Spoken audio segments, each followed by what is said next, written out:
घर में से निकली अपन आमा हो डाल भरय छत ले हो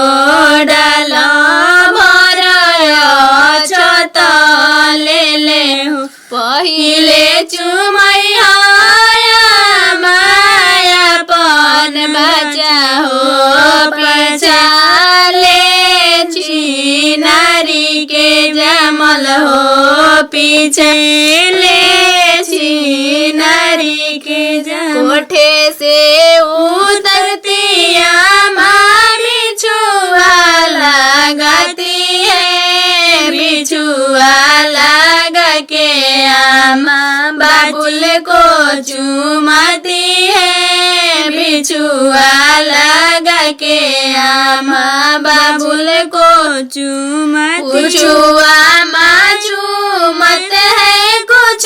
देते आशीष है जियासु दुल्हा दुल्हन लाख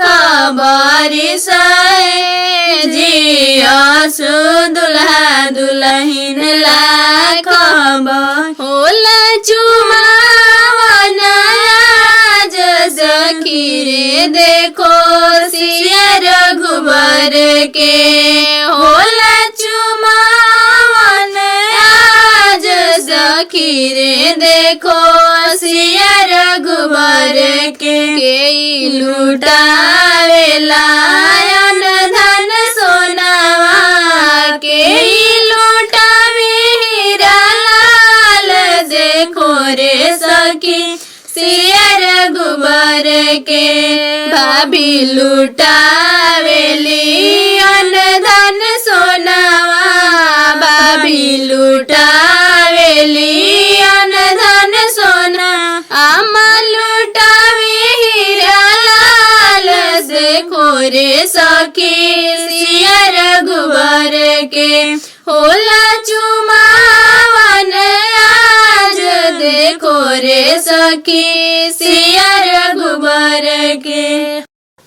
हाँ चूमन में दीदी मेरी आई गई हाँ चूमन में दीदी मेरी आई गई हाँ चूमन में कंगन लुटाई गई हाँ चूमन में कंगन लुटाई गई हाँ चूमन में भाभी मेरी आई गई हाँ चूमन में दादी मेरी आई गई हाँ चूमन में कंगन लुटाई गई हाँ चूमन में कंगन लुटाई गई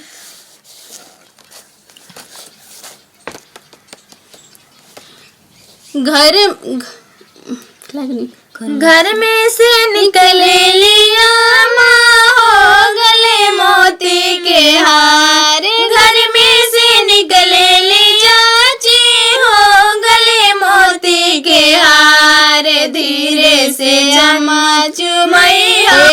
भरला तिल चाउर अंजुरिया के डालेला उसके गल के उगड़िया के डालेला उसके ऊपर सिकड़ी आम दीदी भरली तिल चाउर अंजुरिया दीदी भरली तिल चाउर अंजुरिया भाभी डालेली उसके ऊपर सिकड़िया भाभी डालेली उसके ऊपर सिकड़िया दीदी भरली तिल चाउर अंजुरिया दीदी भरली तिल चाउर अंजुरिया भाभी डालेली उसके गल के सिकड़िया भाभी डालेली उसके ऊपर सिकड़िया।